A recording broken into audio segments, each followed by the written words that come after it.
Te agradecemos harto, Alejandro, que te hayas animado a hacerte cargo de Oh, esta sesión. encantado. Le dedicamos 2 horas, entonces siempre alcanzamos a discutirlo más bien.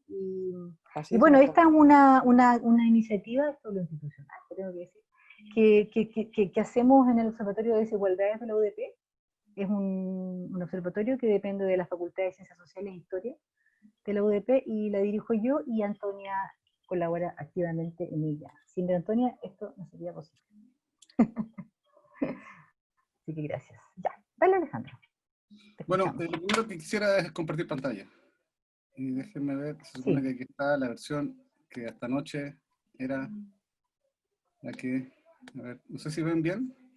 Súper, súper bien. Yo voy a silenciarme. Moverme un poquito, ok. A ver, el ánimo es seguir la lectura. Y seguir la lectura en el modo filosófico que el mismo Bolívar nos pone en esta parte, en realidad es una etapa bien importante del libro. Creo yo que bueno, la introducción, o sea, la primera parte que vimos el mes pasado, ¿no es cierto?, aclaraba conceptos, establecía asuntos, pero esta es como la segunda parte donde termina de establecer muchos de ellos.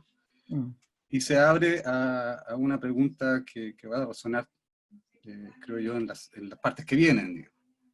Primero que quería vanagloriarme es que para hacer esta presentación, como me preocupé y si la di bien chida, me puse a buscar fotos de Bolívar Echeverría y no habían fotos disponibles por copyrights. Encontré una presentación de hace mucho tiempo, y me da lata decir los años, porque son ya varios años, donde encontré fotos de Bolívar Echeverría que ya no están disponibles.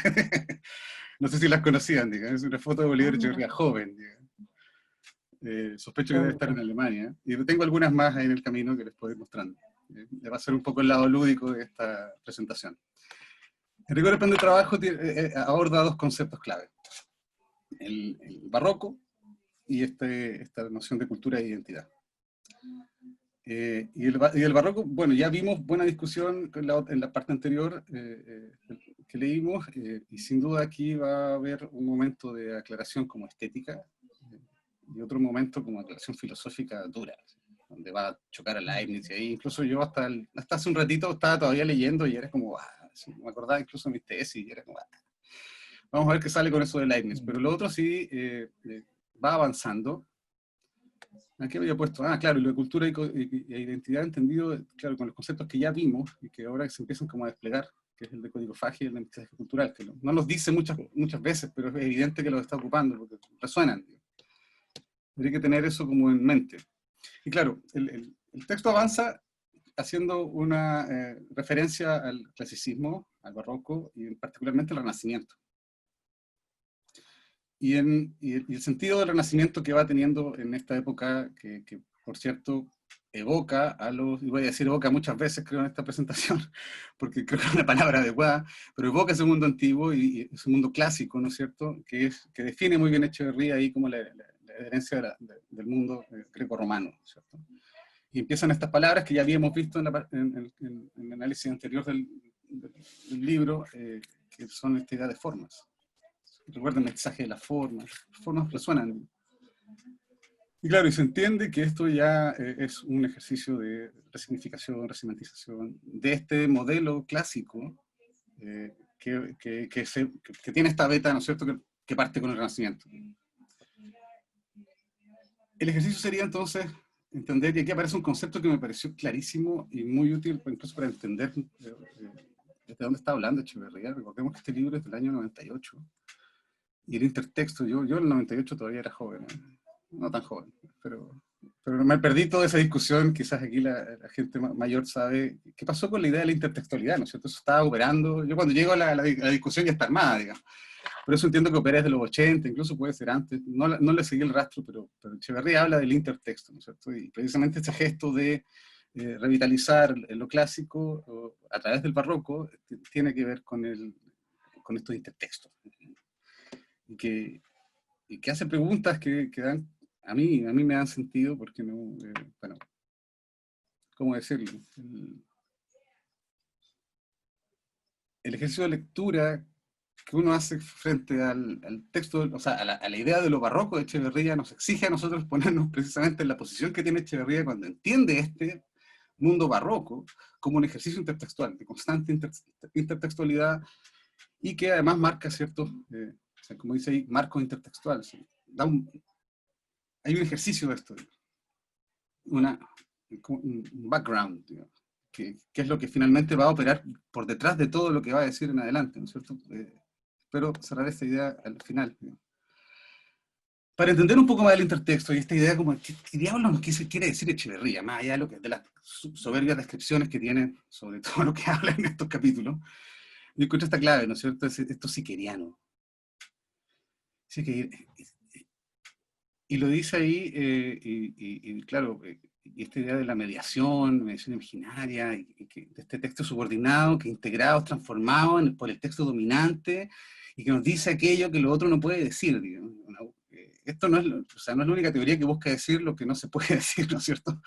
En unas clases como política estaban preguntando lo mismo y todo eso, pero acá hay una clave, ¿no es cierto? Y el intertexto que quiere leer Echeverría en términos de Siqueiros podría leerse en términos ya un poco jugando con las imágenes, en este apoteosis de Cuauhtémoc, ¿no es cierto? Aquí hay elementos re importantes, yo aquí me pongo mesoamericano, como me gusta, el Macahuitzil, que es no sé si se ve, pero es una suerte de espada, que es Cuauhtémoc vestido con una armadura, ¿no es cierto?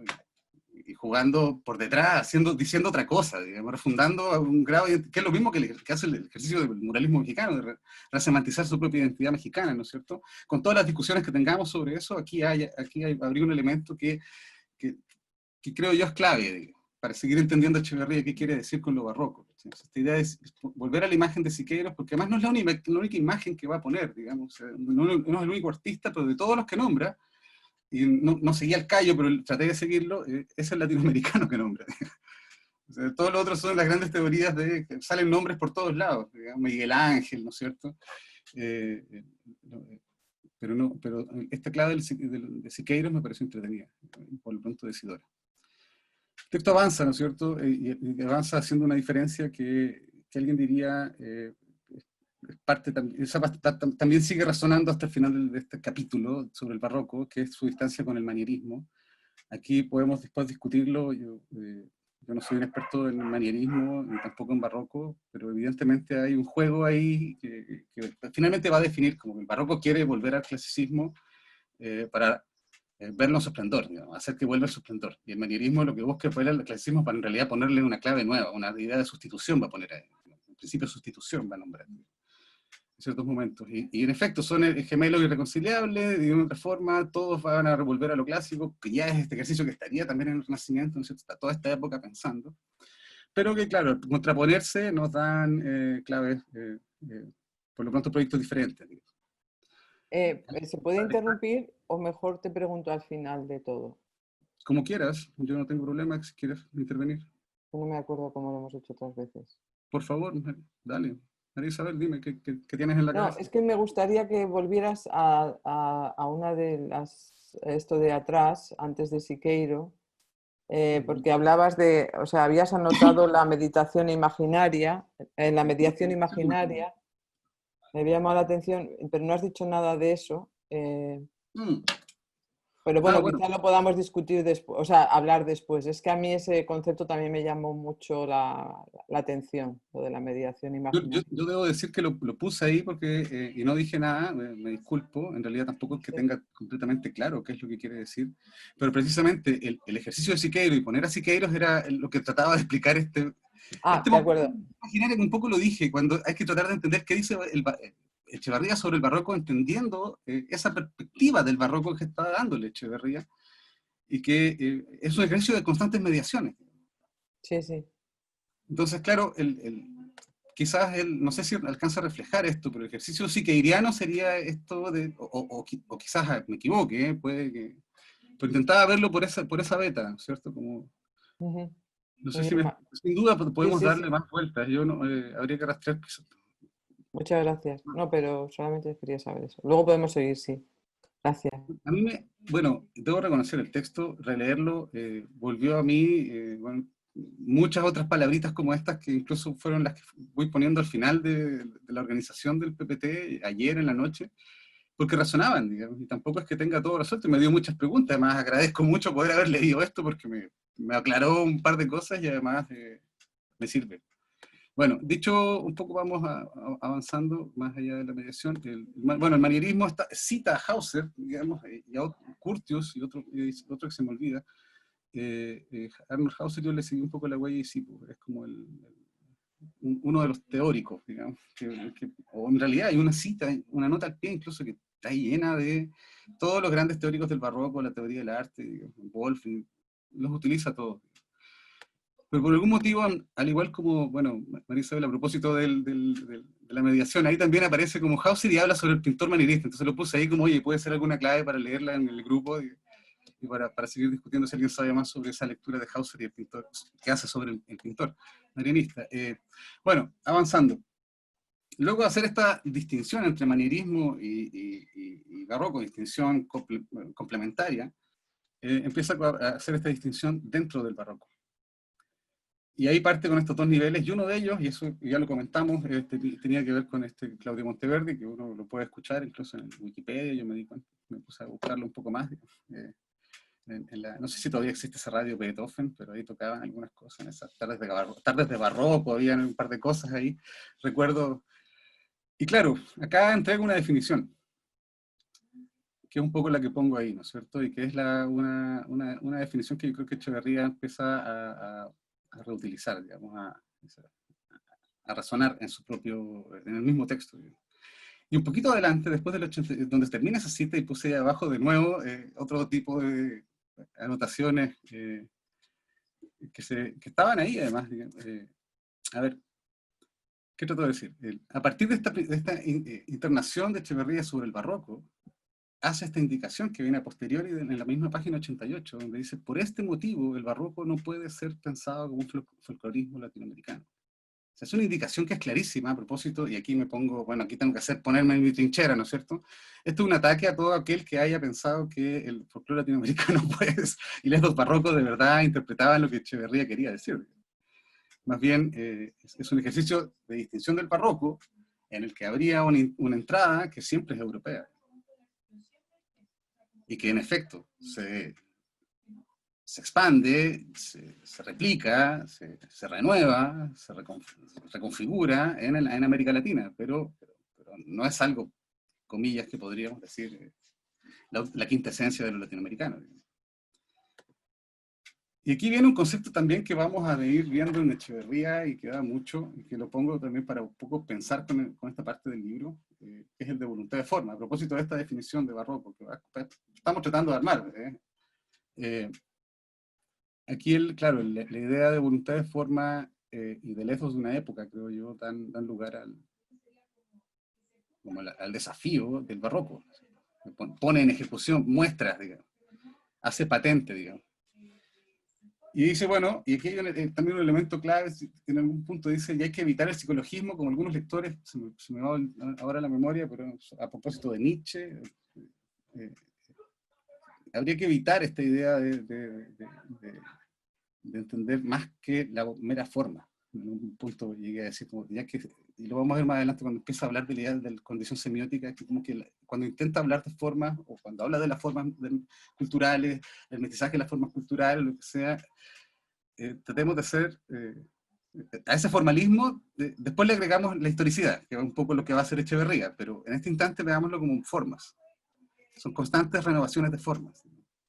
Formas que pueden además constituir una epocalidad. Un segundo nivel del barroco es el que él bueno, identifica con algunos más, pero dice ahí las meninas, y yo lo puse ahí porque creo que es el que todos tenemos en la cabeza, ¿no es cierto? Y aquí viene una clave también de lectura, que es esta idea de dramaticidad, que aparece y que va a reaparecer como teatralidad, bueno, performatividad. Digamos, hay otros momentos en que Echeverría, yo creo que sí se va a dar el trabajo de un poco definir de mejor manera qué es esto, qué es lo dramático de todo esto, qué es la dramaticidad, qué es poner estos juegos de poner en escena, una cantidad de palabras que incluso están en este mismo libro, o juegos de palabras que nos dan cuenta de ese ejercicio. A veces dice juguetonamente, la dramaticidad tiene un elemento que no es, o sea, que creo yo que todavía es, más allá de definir el barroco, colaborar con definir el barroco, es algo que Echeverría constantemente trata de decirnos. Cuando habla de lo celebrativo, en otros textos y que creo que son fundamentales, después lo voy a sacar como definición de la cultura. Y claro, esto sería, es evocar, ¿no es cierto?, lo clásico. En el caso del barroco, sería evocar la dramaticidad. Y aquí viene de nuevamente la idea de los cánones, y aquí claramente está jugando con todo su vasto conocimiento de, alguien diría, el alta cultura, o él mismo diría la alta cultura. Pero más que, bueno, y aquí hay un momento clave, la página 90 y 91 creo yo que son claves en el texto. ¿Sí? Se tienen la memoria fresca, porque ahí introduce ya un problema que creo yo que va a estar muy presente después en muchos de los otros textos, entre ellos, y bueno, que está Pablo aquí hoy día, porque hay una primera descripción de, de los 4F, que es algo, y nombra Pablo porque él estaba rastreando las versiones anteriores, ¿no es cierto?, que permiten dar cuenta de esto que son las tesis finalmente, las tesis de la modernidad, ¿no es cierto?, modernidad y capitalismo, 15 tesis, ¿no es cierto?, son probablemente la consolidación del pensamiento Echeverría, y esa idea de las lógicas, o que va a poner acá en este momento, y las lógicas contrapuestas, que son frente a las cuales el barroco se enfrenta, ¿no es cierto? O sea, finalmente el mundo es esto, digamos, una lógica de forma concreta y la lógica de evaluación del valor. Así entiende el mundo Echeverría, y esto el barroco lo intenta resolver. ¿Ya? Eso como bien dice ahí el hecho capitalista. Y él va a explicar, ¿no es cierto?, ahí brevemente los 4F, los va a definir de acuerdo, bueno, eso ya es canónico, ¿no es cierto? Creo que no, voy a decir canónico en el sentido que Echeverría lo toma de Kant, además, que es un poco lo que está acá. Podemos volver sobre ese problema de las lógicas, pero creo que van a estar precisos. Si uno lee las tesis, está de nuevo ahí, en muchos otros lados aparece esta contraposición, ¿no es cierto? Bueno, decía esto del canon porque me daba sentido, también lo quería poner acá porque son de las cosas que uno está craneando. Dentro de la discusión mía, que es con otra gente también, de expandir el canon, aquí había una beta para entender canon, ¿no es cierto? Y cómo lo entiende Echeverría. Digo, expandir el canon filosófico, ese es un poco el interés de mi trabajo por detrás. Y aquí, en efecto, nuevamente, cuando les decía forma, entendamos esto como formas nomás, o sin más, ¿sí? Y aquí lo pone. Si alcanzan a leer la cita, dice, bueno, es un principio generador de formas.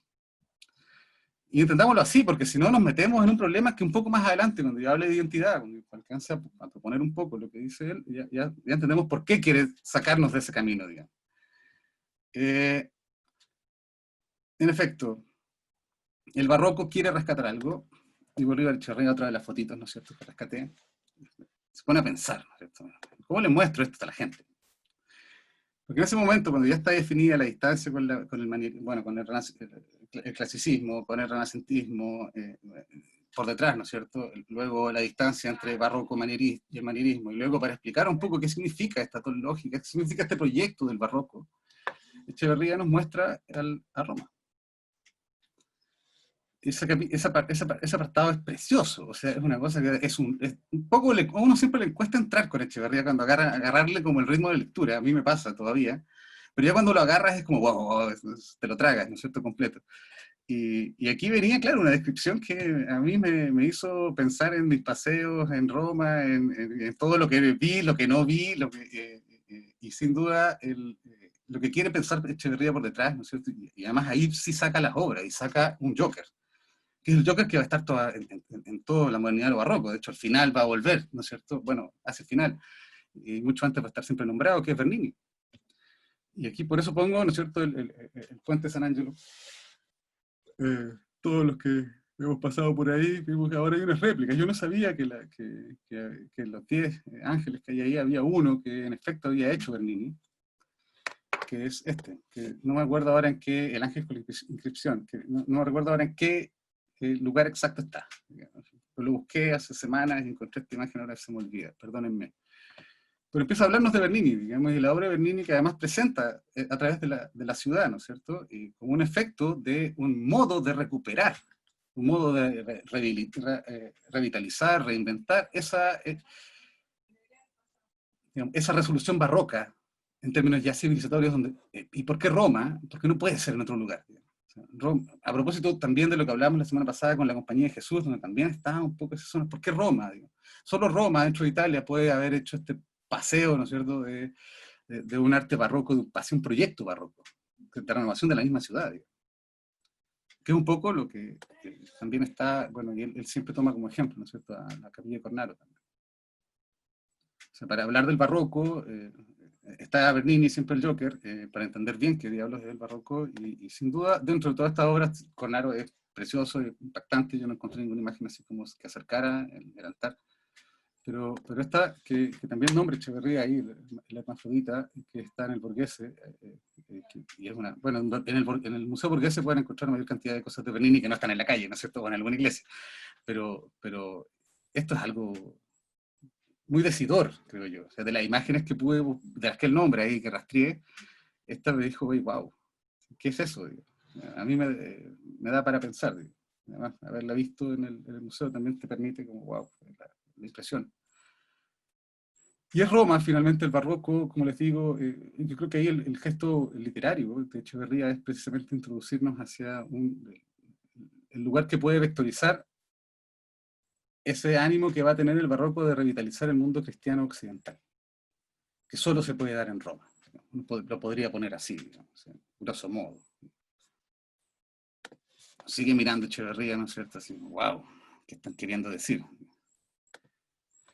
Y después pasa la parte, una vez que termina con Roma, que es un apartado precioso, ¿no es cierto? Lleno de alta cultura y bla, bla, bla. Se mete en la parte difícil. Que sin duda les agradezco haber vuelto a pensar, porque un poco esta misma lectura es la que yo hice hace muchos años, de otra manera, digamos, ¿no? Incluso sin haber leído Echeverría, que fue un poco revisitar la pregunta de Leibniz, ¿no es cierto? O la clásica pregunta de la metafísica, ¿por qué es el ser y no más bien la nada? Digamos.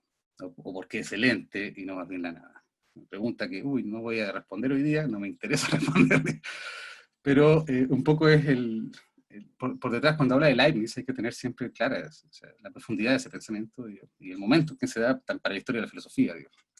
Y el comodín que ocupa para leer a Leibniz es una de las mejores lecturas que hay sobre Leibniz, no es la única, pero creo que es la de Heidegger. Nos guste o no nos guste, Heidegger siempre tiene algo que ofrecer, y precisamente en la proposición del fundamento, que es un tratado sobre, en buena parte de Leibniz, ustedes podrán encontrar quizás buenas claves para leer este problema del barroco, ¿no es cierto? Un poco quiero hablar de estos dos filósofos, los pongo así, porque son aquellos que le van a servir a Echeverría para hablar más allá de los autores que hablan del barroco, ¿no es cierto? Estos son autores del barroco, y el otro es una lectura canónica sobre un autor. Como les digo, Leibniz, que es re importante para el mismo Heidegger, esta misma pregunta, ¿por qué es el ser y no más bien la nada? Buena parte, bueno, hay un libro que se llama ¿Qué es metafísica?, que parte con esa pregunta. O cierra, no sé, parte cierra, nunca cierra Heidegger, pero bueno. El caso es que, en efecto, uno siempre tiende a pensar que en Leibniz es como esta frase, que de hecho Echeverría la corrige al final de ese apartado, que es decir, que en Leibniz se presenta como una suerte de optimismo, porque esta realidad es la mejor de las posibles, ¿no es cierto?, es la que se está realizando. Echeverría aclara que eso en efecto es más bien de Voltaire, y un poco lo que quiere decirnos Leibniz es que, y lo que está apelando es a una eficiencia, a una causa eficiente, que es la realización del mundo, de todo, del ente, digamos, del ser, no sé, ahí podemos ahondar en otras dimensiones ahí. Entonces, claro, y lo primero que hace Echeverría es decirnos hay una suerte de resonancia platónica. Y un problema que sí, precisamente en otro texto de Heidegger, la metafísica como historia del ser, también se da esta resonancia desde lo antiguo, en ciertos tópicos como la verdad, dentro de ellos, y dentro de la verdad también el bien, digamos, el agazón de Platón, ¿no es cierto?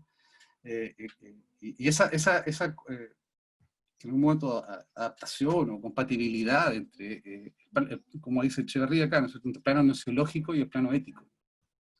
Entre que la verdad es el bien, por decirlo eso. La doctrina de la verdad según Platón en Heidegger es un libro, es una traducción, que era una tesis, recuerdo, pero ahora hay otra más, deben haber mejores, pero eso era muy buena, hacían unos colegas ahí de la Chile, la pueden rastrear, de Francisco Ábalos y el otro se llamaba de apellido Sandoval, no me acuerdo el nombre. Ellos hicieron una traducción muy buena de la verdad, la doctrina de la verdad según Platón, y uno puede encontrar en Heidegger, desde Heidegger, esa lectura, que es la misma que intentan, ¿no es cierto?, ponernos Echeverría. Es decir, como estos autores modernos tienen un problema anterior, y precisamente ese problema anterior era que tenían que ver el mundo antiguo, y tenían que resolver ciertas cosas del mundo antiguo, y además tenían la carga de este mundo medieval. Y en este gesto como del barroco, que es volver a revivir, ¿no es cierto?, lo clásico, y revivirlo en su esplendor, ¿no es cierto?, aunque no sea exactamente igual, reconociendo que no es exactamente igual, que no lo vas a hacer igual, porque ya pasó, pero lo puedes reinventar y evocar todo ello. Bueno, un primer problema sería precisamente, en términos filosóficos, sería resolver esta suerte de doble plano, ¿no es cierto? De aquí, bueno, aparece la palabra canon, y aquí sí nos habla, o sea, y la manera de resolverlo, al parecer que tuvo la modernidad, en este caso, esa primera modernidad, y bien sabemos, y el nombre de Echeverría es el humanismo.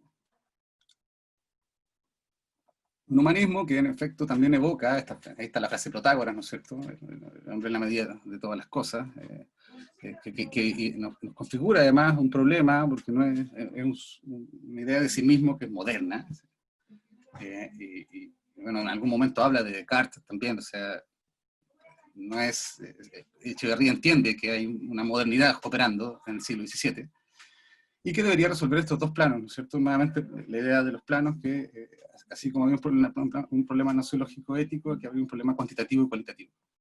Esta cita en la página 103, a mí por lo menos me aclaró mucho. Es un asunto esto de magnitudes, cualidades, después lo vamos a ver en todo. O sea, yo recuerdo haber leído Hegel, y él también hablaba de cualidades, cantidades, magnitudes, o sea, creo que era la ciencia y la lógica, algo así. No tengo esa lectura fresca, porque fueron hace bastante tiempo, pero recuerdo que es un problema dentro de la filosofía moderna. Bueno, esto se va a consolidar en la idea de un epistemologismo, y que sería como el basamento o la correspondencia necesaria del humanismo, que evidentemente reconoce un sujeto, que se contrapone a la naturaleza o al objeto, que lo construye incluso, y que se lo apropia. Esto es un momento clave, porque además lo pone en la palabra epistemologismo, la pone en cursiva. Eso no necesariamente lo hace Echeverría. Dicho eso, para ir avanzando, que es bastante, el problema del barroco sigue estando abierto. Ya lo ha vuelto Echeverría parte de un análisis que va con lo artístico, con esa baita, como digo, de la alta cultura, de decir, miren, más o menos esto, desde dónde arranca, y leerlo desde el arte, o desde la historia del arte más bien. Y luego está ese elemento filosófico, donde, bueno, voy a avanzar a los autores que yo considero son basales para, digamos, definir qué diablos con el barroco. Y después ya nos dice en qué consiste el barroco. Y ahí es muy tramposo Echeverría, porque pone 4 maneras, ¿no es cierto? Eso está al final, el 93, por ahí, debe estar por ahí. Pero, y describe los 4, que están escritos muy difícil. De hecho, si leen esta cita, es como, a ver, hay que pararse a pensar qué diablos, digamos. Describe 4, no voy a poner las otras 4, todos hemos leído, pero y después dice, bueno, pero en realidad yo me voy a quedar con esta. Por eso la pongo. Y nuevamente, aquí estamos con la idea de las formas, ¿no es cierto? Y esto es, no quiero volver a leerlo, porque en realidad trae problemas, pero sin duda si en algún momento hay una definición difícil de barroco en la modernidad de lo barroco, puede ser esta. En mi caso, me trajo que pensar, ¿no es cierto? Creo yo que se ríe Bolívar Echeverría de nosotros, digamos, abiertamente, dicen ja, porque hay una clave que después entrega, ¿no es cierto? Y que en realidad no está solo en la modernidad de lo barroco. Que es esta idea de la actitud barroca. Y que es algo que ya vimos, ¿no es cierto?, con la compañía Jesús, de hecho hasta ahí, ¿no es cierto?, y que esta idea, ¿no es cierto?, nuevamente Roma, solo en Roma podía reivindicarse este modo católico, este modo civilizatorio católico, y que yo les muestro esta otra beta, bueno, pregunta de formas, tendencias, esto era muy bueno, ¿verdad?, se me había olvidado. Bueno, si leen la cita, volvemos a los mismos problemas, volvemos a las tendencias, a esa dialéctica que le gusta a Echeverría constantemente poner, y un poco ya, o sea, para entender la actitud barroca, o sea, y este esfuerzo trágico, esta cosa absurda, que están haciendo esta gente reviviendo algo que pareciera que ya está en decadencia. Y hay un autor que le gusta mucho a Bolívar Echeverría, que María Ángela quizás conoce, ¿no es cierto?, que es Pedro de Mercado.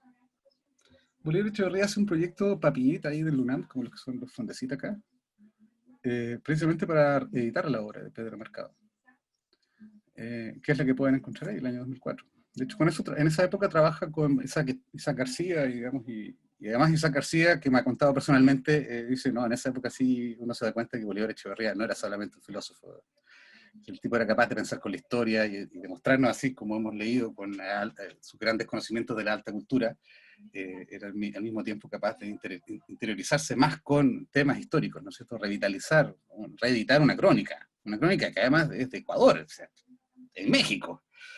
Tuvo algunos experimentos en esa época también con una introducción a la instrucción en memoria, no, perdón, a la instrucción al licenciado López García de Castro, el 570 de Tito Cusi Yupanqui, Diego de Castro, Tito Cusi Yupanqui, es una introducción. Eso lo pueden encontrar en el repositorio de la página de Bolívar Echeverría, esos textos están. Como que no, ¿por qué? ¿Por qué digo esto? Porque Pedro de Mercado, a ver, un poco ahí les pongo un spoiler de un texto que tengo mío, ¿no es cierto? Trato de parafrasear al Bolívar Echeverría. ¿Sí? Pedro de Mercado nos da el ejemplo del barroco, pero de lo que estaría pasando acá. ¿Por qué le interesan a Echeverría los jesuitas? Bueno, ya lo hemos comentado, él estudió con los jesuitas, entonces tiene una deuda simbólica, alguien diría, y los jesuitas además le enseñan a ver el mundo, y aquí en este mismo libro tenemos bastante, tanto en la humanidad de lo barroco como en la destrucción del libro del que dirán, elementos que nos dan a pensar sobre el barroco, sobre este modo de la actitud barroca, qué significa hacer el barroco, o sea, ponerlo en escena, todo el momento, qué es esa dramaticidad de la que he estado hablando, cómo se juega esto. Algunos ejemplos, claro, pueden ser precisamente aquellos que están aconteciendo en Roma como esos proyectos civilizatorios. Pero al mismo tiempo hay algunos que son estas resonancias, alguien diría, que están pasando acá, en esta parte del mundo. Y hay otros elementos como la República de los Guaraníes, bla, bla, bla, que nos siguen dando a pensar esto. Digamos, y es precisamente en el momento en que Echeverría nos dice esto no necesariamente va a ser la quintesencia de lo latinoamericano, pero en América Latina sí hay proyectos, ¿no es cierto?, que conviven, que coexisten, que interactúan y que no necesariamente son los mismos. Y podrían ser entendidos como barroco, o el barroquismo. Esa actitud barroca, perdón, esa voluntad de forma todavía, ¿no es cierto?, en algún momento sí trabaja, y ahí viene esta idea, ¿no es cierto?, ya, que es la ciencia media. Y ahí los nombres que pongo son por todos conocidos, ¿no es cierto?, no tengo que... Sin duda hay momentos para alguien que le interese leer más que Molina, creo yo, aunque sí hay una cita ahí extensa en latín, ¿no es cierto?, donde aclara, él la parafrasea siempre, y no la traduce, un clásico de Echeverría. Yo pondría en tela de juicio incluso si está completamente bien copiada esa cita, porque ya nos hemos topado con Pablo precisamente en cómo él parafrasea incluso en latín. Así que, pero creo que es mejor lector de Francisco Suárez, en lo poco que conozco, igual he leído, pero es una buena ayuda para leer a Suárez, puede ser leer precisamente los momentos en que Echeverría aclara ciertas ideas de la teología jesuita, ¿no es cierto?, que ya vimos en la sesión pasada y que ahora un poco se siguen ocupando, y se sintetizan en esta idea de ciencia media. Y claro, la ciencia media es precisamente todo. Yo no soy ni bautizado ni nada, me voy a ir al infierno derechito y nunca he tenido ningún tipo de formación católica, más trato de no relacionarme con esa gente, pero todos aquellos que lo han tenido, y que muchos han tenido esa relación cercana, ¿no es cierto?, que fueron formados, y más de algunos quizás con el modo jesuita, y lo que yo he visto de mis amigos que tuvieron esa vida, y por eso lo refiero, más allá de la lejanía, es como que sí hay un modo del jesuita de entender que está luchando el diablo en la tierra, ¿no es cierto? Y el diablo está muy presente, y esto depende de ti, compadre. Como, vaya, apruebo o rechazo. Yo creo que repruebo, pero bueno. El caso es que aquí la idea del libre albedrío, que tú puedes tomar la decisión y cambiar el mundo, que esa sería, ¿no es cierto?, la gracia, y lo digo como gracia divina, la gracia del mundo, sí creo que está presente, y eso es otro elemento interesante a propósito de cómo entender esta actitud barroca, digamos, de enfrentar el mundo. Alejandro, yo solo quería agregar algo que me parece, cuando leí esta parte por favor. me quedó muy claro esto como de la dramaticidad, ¿no? Porque si bien es necesario esta voluntad de forma, porque se estaría permanentemente al borde de no ser. Exacto. ¿Ya? O sea, me parece muy interesante el miedo como el vacío, es mejor llenarlo con algo y darle una forma. Bueno, la más cercana a lo que uno quiere ser, digamos. Pero esa congruencia es la que Bolívar le atribuye solamente a aquellos momentos históricos que son clásicos, ¿no? No estos otros momentos históricos más caóticos, ¿no? Sería el 17, tal vez el nuestro.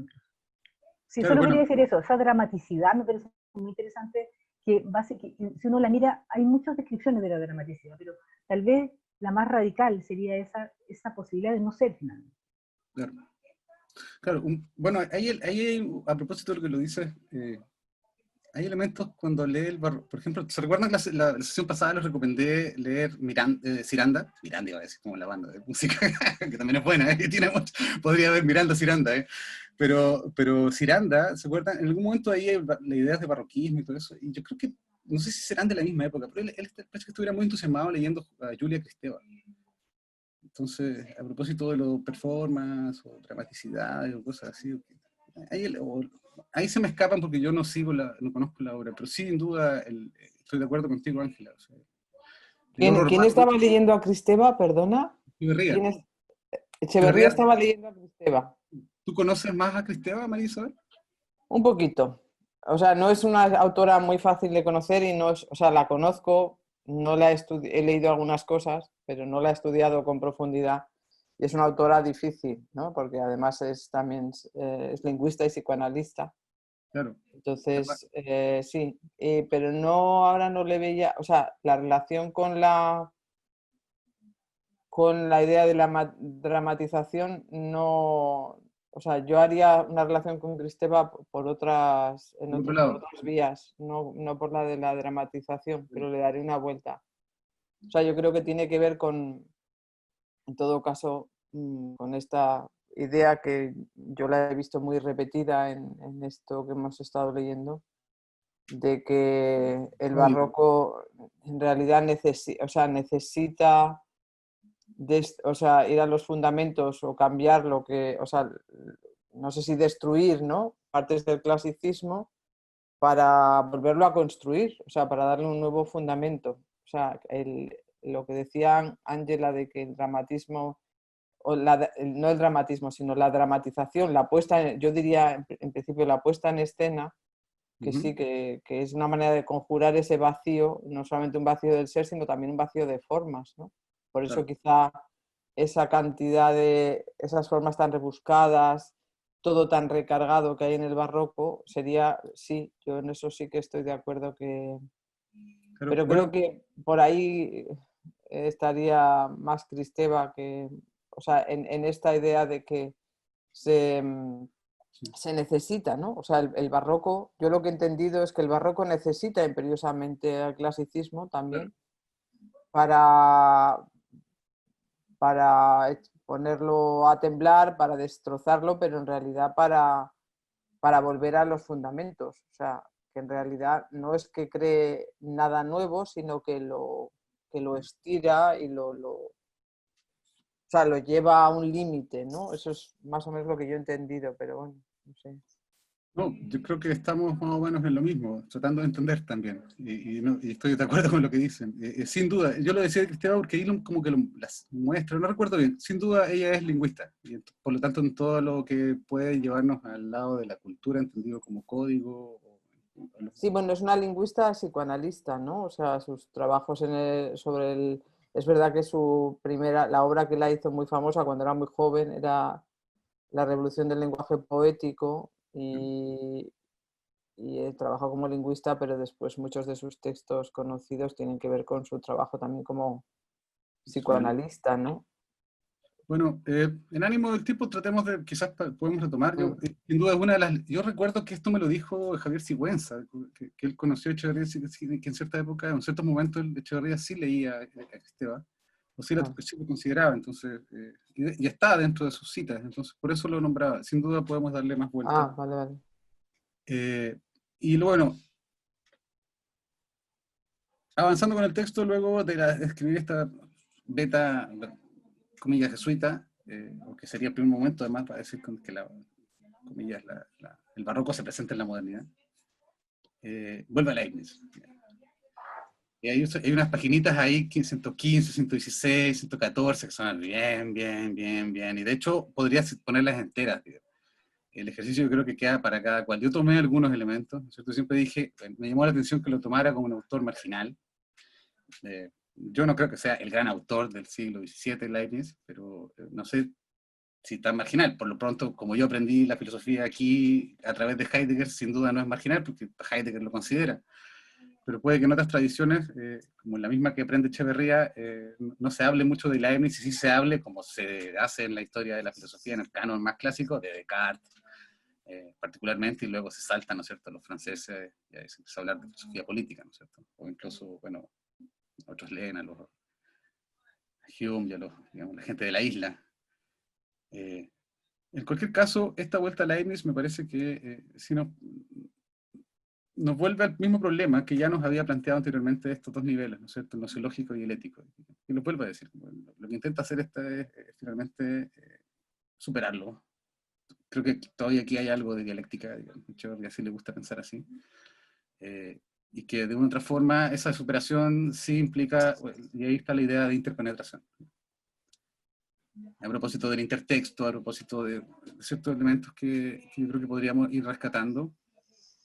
Y claro, y en la definición dura, va a decir, Leibniz lo que intenta es la explicación de la causalidad de la esencia por la razón moral. Aquí habla efectivamente que habría esta suerte de mecanismo. El discurso de la metafísica, por ejemplo, de Leibniz, si uno lo lee, se da cuenta como que el ejercicio de hay que tener un mecanismo. Y le encuentro toda la razón a Echeverría cuando dice un mecanismo metafísico. ¿Sí? Y que finalmente no abandona, y eso igual uno lo siente, esta idea de que, bueno, es el bien, después de todo. Si la idea de un racionalismo moral es correcta, porque, en efecto, Leibniz va a creer que hay un bien por detrás. Esto sucede por algo y es porque debe suceder. Lo importante es que suceda. Pero la matriz de todo esto debe ser la bondad divina, digamos. Bueno, Echeverría sigue diciéndonos, bueno, traten de entender algo. Traten de leerme bien, digamos. Y para eso, allá, bueno, ahí hace un quiebre y entra de nuevo, ya puesto lo difícil, pues, entra a mostrarnos su beta de historiador, que es en este capítulo sobre el siglo XVII. Y un capítulo que yo lo ocupo en el curso precisamente ahí que he dado solo en una oportunidad sobre, bueno, en la época, precisamente el siglo XVII, XVIII, en historia de la academia. Y es un texto que yo se los di este semestre a los muchachos y les gustó bastante, aunque les costó entrarle, y fue una buena discusión. Este mismo apartado, el siglo XVII, ¿de qué estamos hablando? Porque Echeverría, claro, nos vuelve a hablar un tipo súper culto que está jugando con Brodel por detrás, creo yo, bueno, y con los otros que hemos discutido, digamos, pero particularmente con esta idea de esta modernidad mediterránea, ¿no es cierto? Y cómo se va a contraponer una modernidad, y aquí el parangón, o la contraposición más bien, con Weber es siempre presente, como con la idea de la protestación. De hecho, lo va a comentar un poco también, lo protestante, la ética protestante, la modernidad del norte y este modo barroco de la modernidad mediterránea, digamos. Estos dos tipos de proyectos civilizatorios que en el siglo XVII, y eso es lo importante, un poco lo nombraba hace un rato, están conviviendo proyectos civilizatorios, a decir Echeverría. O sea, es una etapa de transición precisamente porque en ella conviven, coexisten, se están reinventando, están existiendo, por decirlo de alguna manera en términos de Leibniz. Están ahí, no son nada, digamos. Distintos proyectos, digamos, que pueden ser aquellos 4 ejes de la modernidad que un poco yo pasé por alto, entonces solamente nombré, digamos. Que están formándose algunos, otros, bueno, quizás el realista todavía no está completamente formado, pero está ya operándose por detrás, ¿no es cierto? Liga de Habsburgo por detrás, historia de Europa por detrás. Esto es muy interesante porque es un capítulo donde nos habla que Echeverría está pensando el siglo XVII desde Europa. Distinto sería pensar el siglo XVII, y no digo en América Latina, estoy diciendo desde las Molucas, digamos, o desde, no sé, Nueva Zelanda, digamos. Otras historias veríamos ahí, digamos, probablemente habrían relaciones, sin duda, es un mundo ya global, digamos. Aquí me tomo la idea de la aceleración de la modernidad que va dando Marete, que ya en el siglo XVII tendría, precisamente a puertas de este siglo XVIII, que ya va a ser el giro, digamos, un segundo giro. Echeverría lo entiende como un segundo shock, ¿no es cierto? Este sería el periodo entre transición entre los shocks. El primer shock, que fue la llegada, ¿no es cierto?, de los españoles, los europeos al nuevo mundo. Este periodo de transición, después va a llegar este otro shock que él lo va a definir, bueno, lo va a relacionar con Borbones, ¿no es cierto? Una suerte como de otra modernidad también pasando en Europa. Pero este capítulo, diría yo, a propósito de los textos que cita y de cómo habla Echeverría, nos está hablando desde Europa. Es importante tener eso en la cabeza, porque no es que Echeverría no sepa eso, o sea, no sabe, pero en su argumentación, para hablarnos del barroco, y esto vuelve a lo que hablábamos hace un rato de por qué no es latinoamericano el barroco, creo que este capítulo además nos entrega la aseveración de aquello. Y claro, es un tiempo de multiplicidad y diversidad. Eso como el lado para entender el problema de nuestra primera parte, ¿no es cierto?, el barroco. Eso es más o menos el grosso de lo que dice. Eso deben ser alrededor de las 40, del 80% o 90% de lo que me tocó presentar para esta sesión. Sin duda puedo dejar ahí stand-by la idea del barroco porque no termina de solucionarse en esta parte del libro. Pero ya tenemos por lo menos herramientas que dan la continuidad de lo que nos compartió Ángela el mes pasado. Y como les dije al inicio, ya define muy bien qué estamos entendiendo por. Y si bien todavía podríamos dejar ahí el barroco abierto, porque va a haber después una discusión y lo vamos a leer, ¿no sé? Va a aparecer Sardú y va a aparecer el neobarroco también a discutir con nosotros, digamos. Ya tenemos una claridad y además Echeverría nos evidencia en sus letras, ¿no es cierto?, la enorme erudición y el ánimo de discusión. ¿Por dónde va esto? O sea, dedicarle capítulos a Leibniz y dedicarle un capítulo al curso filosófico, más allá que esta tesis era para filosofía, digamos, para un doctorado en filosofía, el origen de este libro, ¿no es cierto? Sin duda, no, creo que llegamos a un momento del libro donde además él mismo dice, ya he dado algunas cosas por establecidas y es momento que preguntemos por otras que han sido establecidas al inicio, ¿no es cierto? Con Malintzin estaba el problema de la cultura, o problemas que nos acercaban a ello, pero ahora va a entrar a definir, y este es el medio del texto, ¿no es cierto? Que me toca a mí darle el inicio, pero el que le toque después, uy. Bienvenido, porque para entrar para la cultura, yo sí, aquí saco un joker, digamos, yo creo que yo sí les recomiendo, no sé si se mueve por acá, pero la definición de la cultura es un libro que hay que tener por detrás. Y aquí la vida cotidiana, toda la discusión, aquí aquí voy a verlo ahora mismo, pero debería parecer Cristeva, digamos, en alguno de sus momentos, digamos. Perdona, ¿cómo has dicho que se llama ese libro que acabas de...? La definición de la modernidad, o definición de la modernidad. Ah, definición de la modernidad, sí. Perdón, de la cultura. Creo Perdón. que de ese libro leímos un capítulo en nuestro primer ciclo. No me acuerdo qué capítulo fue que leímos de ese. Pero ya ¿Era vamos a donde verlo. aparecía la definición sobre la alta o la baja cultura? ¿O no? No. Si no me equivoco. O era la claro, identidad... tienes razón. No, déjame buscarlo. Y en esencia está en la... Bueno, Envuelto este es un en texto que en realidad es una composición de textos que están antes, digamos. Por ejemplo, el primer ensayo es algo que salió en Ecuador, por ejemplo, en el Benjamín Carrión, María Ángela, y salió mucho antes, digamos. Y luego hay otros ensayos que tú puedes ver la relación directa con elementos que aparecen en Valor de Uso y Utopía. Particularmente están los esquemas acá. Ahí les recomiendo el trabajo de Oliva, ¿cómo se llama? Yo recuerdo ahí, el profesor Oliva de la UNAM, digamos, tío Oliva, no recuerdo el nombre de pila, de ahí me voy a acordar, pero él ha hecho un análisis de los esquemas, digamos, y hay un momento al final que es el de la fiesta del juego, y es un texto que a la larga, como buen trabajo de Echeverría, son un cúmulo de cosas que ya hizo antes, regurgitadas y vueltas a armar, digamos. Un gesto típico de Echeverría, es muy barroco a propósito de lo que estamos hablando. Pero estaría jugando por detrás porque aquí sí hay aclaraciones, digamos, teóricas, digamos, por lo menos en términos de la discusión que ya un poco abrimos hacia la semiótica, que aquí va a aparecer establecida. O sea, vamos a entender cultura, y él se dedica ahí claramente a explicar desde esta perspectiva, y esta perspectiva necesariamente es semiótica, y eso nos conecta, digamos, con las cosas que están acá. No solo acá, digamos, pero aquí hay mucho de eso. Y esto, bueno, a ver, ¿cómo entrarle aquí? Ya no me queda tanto tiempo para conversarle, pero...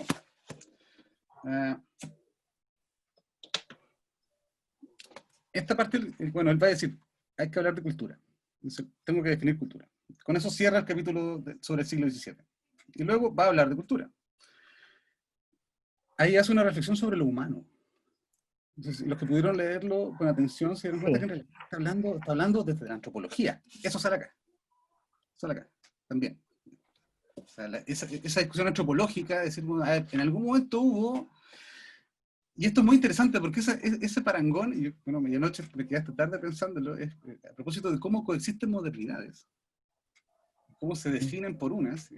También pareciera que en algún momento, y aquí lo quería poner al modo de cómo convivían los homínidos, ¿no es cierto? Así de viejo, una de esas opciones, en un cierto ambiente, logró ser la adecuada y la que tiene éxito, digamos, la que supervive, de Darwin.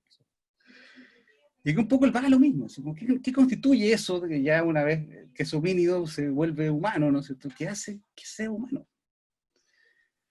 Y lo diferencia del animal, y aquí esta cita yo la encontré, pero pucha, aclaratoria, y además yo como estoy empezando a trabajar con zoopoética, encontré aún más, así como, wow, así que está la zoopoética en Echeverría además. Y claro, precisamente vernos como un animal enfermo, no, parafraseando a Nietzsche, vernos como aquello que no es precisamente, y aquí, por ejemplo, la lectura de Arnold Gehlen, a propósito de heideggerianos que hicieron antropología filosófica, donde precisamente la pregunta sobre el ser humano es aquel ser que no tiene un mundo, que se lo construye. Y entrarle a esa beta, a esa pregunta, que no es propia de Gehlen solamente, ¿no es cierto? Aquí tenemos antropólogos seguro que nos pueden decir mucho más sobre esta pregunta. Sí nos dan, creo yo, un poco la línea en la cual Echeverría está tratando de pensar también. Oye, Alejandro, hay una cita que antes de esa, de la página 131, que a mí me pareció genial. Y que en otras ocasiones la había pasado de largo, porque yo subrayo y esa no la había subrayado, y dije, pero ¿cómo? Oye, Y me pareció en la 131, está hablando, bueno, del hombre, un animal, en fin, pero después dice que hay ciertos desvíos y anomalías en el comportamiento humano, claro. y luego dice, incluso hay ciertas monstruosidades que se cita. El ser humano claro. hace, él también, todo lo que hacen los animales, pero lo hace como si estuviera haciendo otra cosa al mismo tiempo. Algo que le importara más. Fantástico, porque Subraya exactamente lo mismo. describe tan bien esa experiencia que diríamos, no sé, Lacan, como del vacío, de la falta. O sea, estás haciendo algo, estás procreando, seduciendo, o comiendo, o copiando, o alimentándote, cualquier cosa, cualquier mínima actividad humana, pero en realidad hay un desacople ahí, ¿no? Entre la función mamífera, digamos, que estás como, no sé, satisfaciendo, y la significación, porque en el fondo tú tengo hambre como algo, pero no era exactamente eso lo que yo quería. Eso permite que entonces el deseo nunca o sea, que la tragedia es esto de que el deseo se colme, ¿no? Porque si no, bueno. Estoy completamente de acuerdo. Está Y no solo en la comida, además, en todo tipo de actitudes. En todo. Estoy pensando en cualquier cosa, el libro que te compraste, cualquier cosa. Es muy interesante. Esa cita me pareció me quedé dando vueltas mucho rato y no la quería dejar pasar. No, por favor, digamos, si alguien más, bueno, también... creo está muy bien también las líneas que vienen después, ¿no? Cómo lo explica. O sea, todo este apartado es completo, uno debería citarlo completo. Por suerte, como todos leímos, yo elegí lo que a mí me daba más sentido. De todas maneras, esto también tiene mucho que ver con la puesta en escena, ¿no? Porque efectivamente, claro, dice, en efecto, si se consideran una a una todas las funciones vitales del animal humano, no es posible dejar de observar que éste le pone condiciones a su cumplimiento. A cada una de ellas le inventa virtudes y defectos que los otros animales no pueden siquiera distinguir. O sea, efectivamente, a mí esto me recuerda también un poco a esta dramatización, ¿no? A esta especie de puesta en escena, ¿no? Un poco, claro, estamos tratando de, como el texto está recién abriéndose, o sea, estamos bueno, son 200 y algo páginas, pero ya se ha discutido bastante, y este es un momento en el que el mismo Echeverría al parecer ya introduce este problema de la cultura que le va a dar pie para buena parte de lo que va a decir después, entonces. Y que además nos marca ciertos hitos que si no entendemos bien ahora, vamos a entender mal todo lo que viene, digo. Entre ellos está precisamente este gesto que o sea, la idea de cultura no parte de la alta cultura para Echeverría, parte del problema del homínido, algo así de atrás, digamos.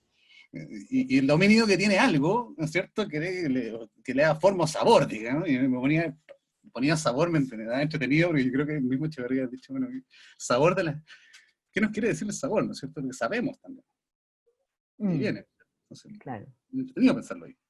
Es un poco la forma, que ha sido un poco también la que yo he tratado de darle el discurso a este problema de lo barroco, aquí resuena, digamos. Y claro, yo Te entiendo muy bien Alejandro, ¿sí?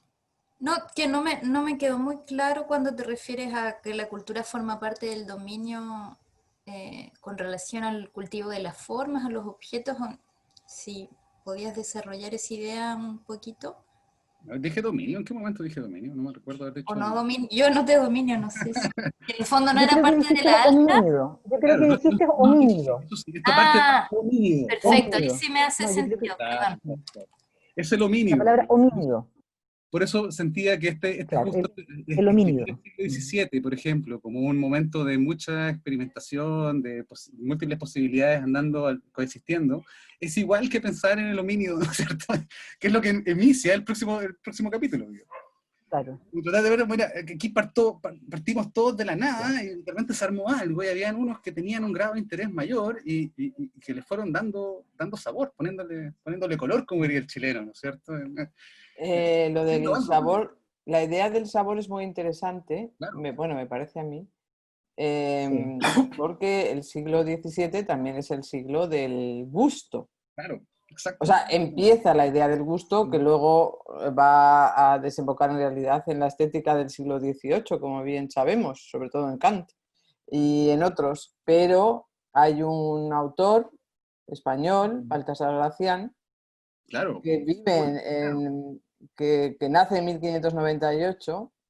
Lo he mirado hoy, ¿eh? O sea, porque me he acordado de él. No es que yo lo tenga No, siempre Echeverría presente. dialoga mucho con Gracián. Entonces, claro, Gracián, que es un sacerdote además, y es un hombre del barroco, que muere en 1680, o sea que prácticamente tiene lo que es su vida, recorre buena parte del siglo XVII, ¿no? Entonces, él, no sé si lo recordáis, pero él habla del hombre de gusto, el hombre de juicio es el hombre de gusto. Prudencia. O sea que, claro, el gusto tiene ese sentido que sigue teniendo en nuestra lengua, ¿no? Que va más allá también del sabor y del Claro. sentido del gusto, sino que tiene que ver con esa idea también de saber armonizar, ¿no? O bien sea con la ropa, o bien sea con el comportamiento, ¿no? No sé, me ha parecido interesante también por lo de la cita, por lo de la forma o sabor. De hecho, yo creo que va a empezar a aparecernos Gracián. No te preocupes, digamos. Va a empezar a resonar, digamos. Porque Bueno, sí, me alegro que ya le he adivinado yo a Echevarría antes de leerlo. Bueno, un poco siguiendo con este problema, y a propósito de lo que ya vamos estipulando sobre qué diablo es la cultura, ¿no es cierto? Hay una de las claves que un poco la nombré también antes, sobre lo semiótico. Y que, nuevamente, esto habría que darnos cuenta, y yo, bueno, sí conocí, en México por algún motivo, de por qué murió Trotsky, podríamos partir por ahí. La gente lee a los formalistas rusos, y lee a los semióticos, y mucho. O sea, yo tengo amigos que trabajan, bueno, son colegas también, pero que van a estos congresos de semiótica, que son además todos en Finlandia, bueno, los lugares más lejanos que te puedas imaginar. Porque hay una tradición, ¿no es cierto? En los países bálticos, en la misma ex Unión Soviética, todo esto, parece que hubiera un discurso que sí se recoge en México y que al parecer también estuviera jugando con Echeverría. Esto no es Roland Barthes solamente.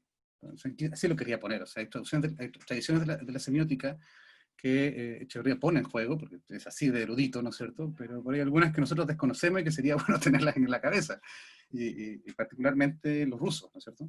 Pero cita a Humberto Eco. Humberto Eco escribe un maravilloso tratado de semiótica No recuerdo, te y mentiría. luego además escribe una novela y se basa en su tratado de semiótica, cuando escribe El nombre de la rosa. Todos Claro, y lo hicieron todos película. los indicios.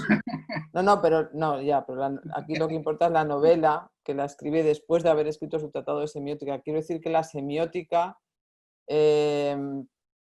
no solamente es, hay una parte de la semiótica lingüística que sí es el formalismo ruso, pero hay una parte que también es más Bueno, occidental, ¿no? Empezando por Peirce y luego, bueno, pues Eco, por exacto. ejemplo, es el que más me he acordado. También hablábamos de Kristeva, también hace Bueno, teoría otro semiótica. occidental, Roland Barthes, pensaba yo, siempre se viene a mi cabeza, que más con el que más uno... Sí, Bakhtin, ¿no? Bakhtin, pero bueno, es otro ruso, por lo menos de origen Bueno, ruso, Bakhtin sí. sí se lee en México, por lo menos, estoy seguro Claro, que... sí, claro. Y además, Echeverría estuvo en la DDR, entonces, mata algún ruso llegado por ahí, digamos, o resonado, digamos. Y muchos que nos debemos... Hay, por ejemplo, grandes discusiones con Karel Kosico, que son autores que para nosotros son súper desconocidos. Son autores que se venden en México, se publican, digamos, en ediciones nuevas. Digamos.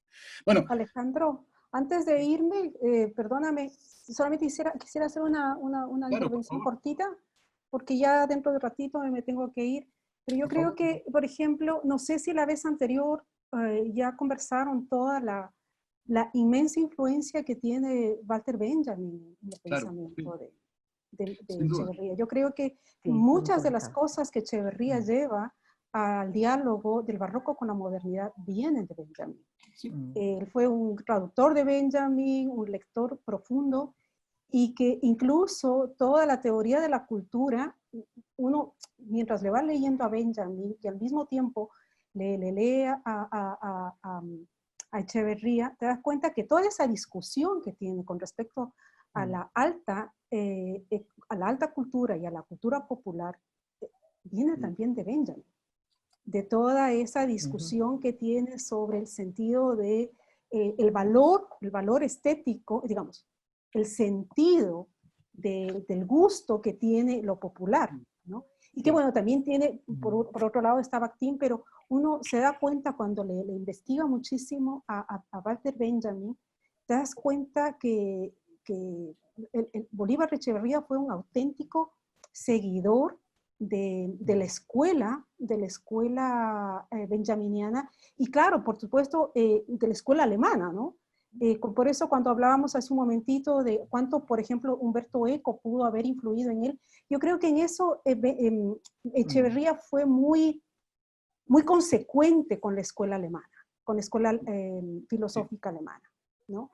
¿Pero a qué te refieres con la escuela filosófica alemana? ¿A qué alemanes? No tengo ni idea ahí. Yo creo Benjamin, por ejemplo, Benjamin, por ejemplo, es quizás el más claro que él fue Sí, además siguiendo, Benjamin escribe sobre el barroco, ¿no? El drama barroco, por supuesto, y sobre el teatro barroco. Y si también uno quiere seguir el tema de la performatividad, te das cuenta que también está en Benjamin, el mismo hecho del flaneur. ¿Qué es el flaneur en sí mismo, no? Sí, Y yo creo que esa es la parte deliciosa, por ejemplo, de lo que tú estás diciendo en este rato. El propio Echeverría también es producto de lo que escribe. Es decir, de todo ese envoltorio, él mismo era barroco. claro. Y un barroco viajante, mejor dicho, un barroco viajero, porque él vivió varias realidades. Y si nosotros nos damos cuenta de lo que tú dices, si bien él parte de una formación jesuita y conociendo el entorno mismo de la cultura jesuita en el Ecuador, cuánto te envuelve todo un mundo, entre comillas, barroco también. Y él educándose en la escuela benjaminiana, que además fue sumamente crítica con respecto a la modernidad. Y yo diría que Benjamin fue uno de los que apuntó a romper esa idea de una modernidad, sí, y de más bien hacernos pensar de las múltiples modernidades, ¿no? Precisamente su crítica a la modernidad era eso, ¿no? Y que Echeverría, al tomar el tema del etos barroco, es precisamente un planteamiento, es un postulado hacia eso, ¿no? De todas maneras, perdona que te interrumpa, María Ángela, solamente quería hacer un pequeño apunte porque yo insistía en lo de la escuela alemana, ¿no?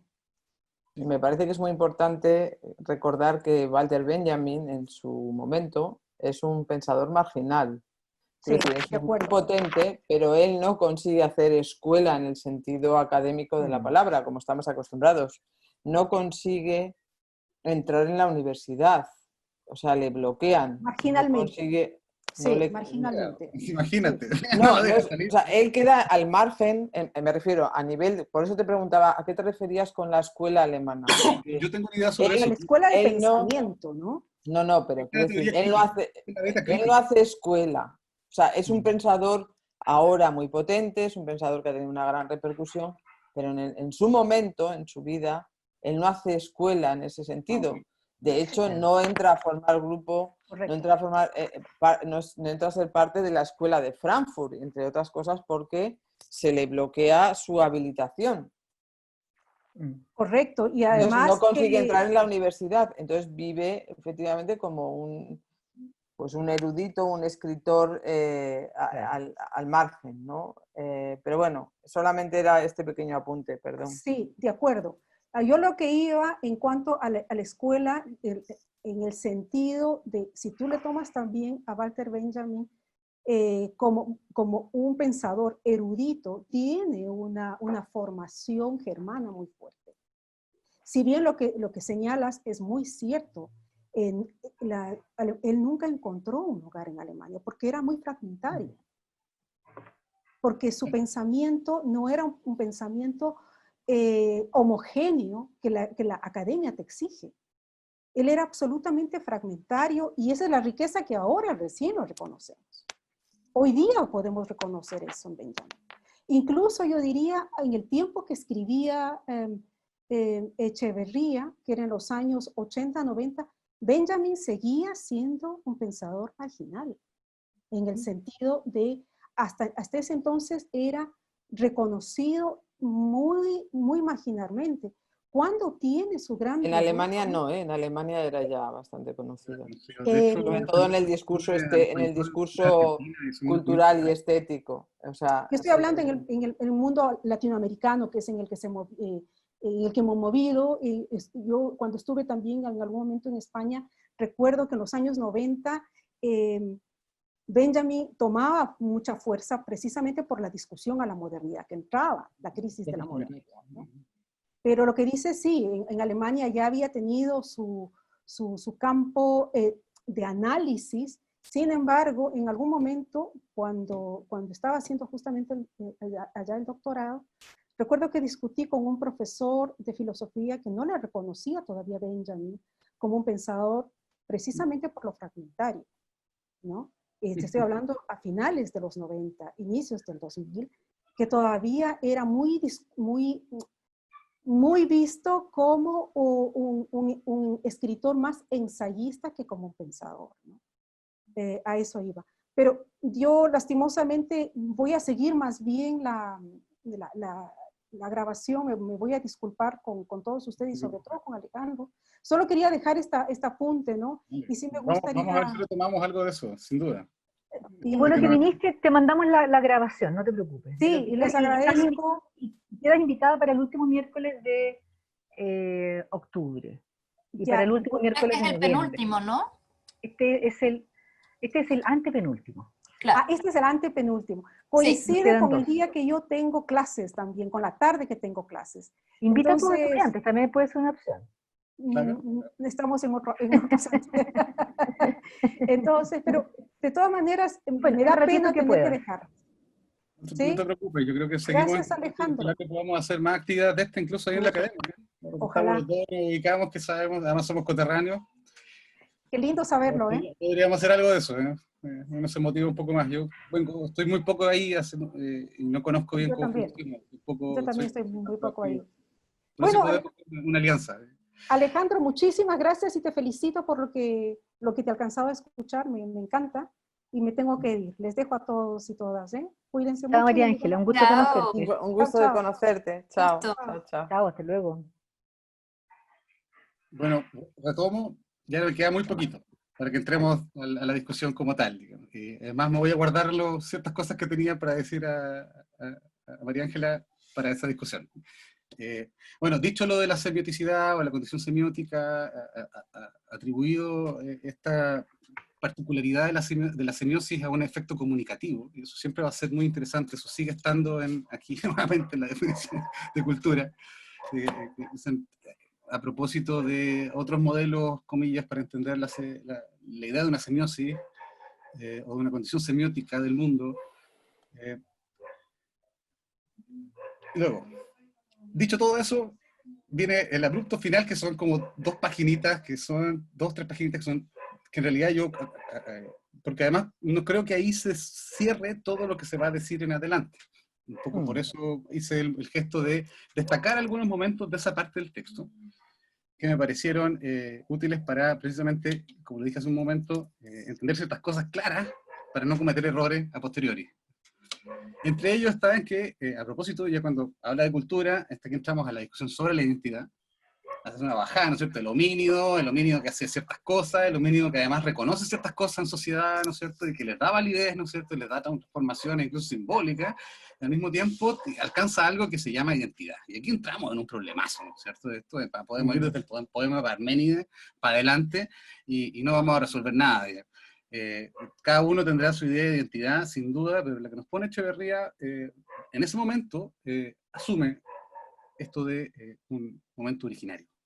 A mí me pareció interesantísimo. La identidad no parte de la nada, no es baladí. Y eso, y él dice muy bien, de que hay que tener cuidado, porque reconocer un momento originario no significa que ese momento originario va a ser el basamento de todo lo que hay. Es más, lo que ha demostrado es que esto es un proceso constante de regurgitación, resiliencia, significación y resignificación, eso está por detrás, estamos hablando, esa fue la definición de cultura, por decirlo de alguna manera, digamos. Cultura e identidad, claro, la identidad se forma, se da una forma, y al mismo tiempo no se da una forma que parta desde cualquier lugar, digamos. Ese lugar se puede cambiar, puedes armarte otra identidad perfectamente, creo yo, pero tiene que haber un momento originario. Y eso es re importante porque por detrás, ¿no es cierto?, cuando uno piensa en las cosas llamadas arcaicas, así, que no tienen que ver con las identidades nacionales, y por eso puse ahí versus el núcleo duro. En realidad, leyendo esto me dio sentido todo lo que estaba trabajando con mis temas, ¿no es cierto? Estaba leyendo a López Austin, a propósito de otro problema, nada que ver, digamos, sobre el tonali, ¿no es cierto?, el tipo de alma en el mundo mesoamericano, y claro, y resuena esta idea del núcleo duro que pone López Austin como buen antropólogo para entender ciertos elementos de la cultura mesoamericana, ¿no? Particularmente la del país de México. Y aquí Echeverría nos está poniendo otro modelo. Como en realidad no hay un núcleo duro. Lo que hay es un eterno proceso, y eso es el verdadero. Si vamos a ver un núcleo duro, ese es el eterno proceso de reinvenciones y reinvenciones. Transformaciones, reverberaciones, aquí hemos sacado travestismo, o sea, utiliza palabras que son suficientemente explicativas para dar a entender todo ello. Entonces, Una cosita, Alejandro, una cosita. Claro. Con permiso, sé que no quiero ser muy patuda, pero Ursprünge es en plural, son los momentos originarios. Si quieres poner momento originario, solamente tienes que poner Ursprung, quitar la E del final. Él lo dice en plural, él habla de las raíces, de los orígenes. Pero según entiendo, él habla del momento originario. A ver, chequémosle ahí. Porque sí dice Ursprung y me llamó la atención, de hecho no lo señalé. Pero bueno, te quiero decir que en alemán en realidad es plural, el Ursprung. Si quieres decir solo en singular, tienes que quitar la E del final. Puede ser un poco patudo, ¿verdad? Que te lo diga, pero... De hecho, tienes toda la razón. Lo que sí me gustaría ver, él habla de un momento originario en la constitución del sujeto social concreto y el mundo de su bueno, yo he visto que lo utiliza en plural él, que habla de raíces, y Ursprung. Claro. Cuando habla de raíces, utiliza Ursprung, y ahí sin duda habría que ver, Ursprung es un término pesadísimo, ¿no es cierto? El primer salto.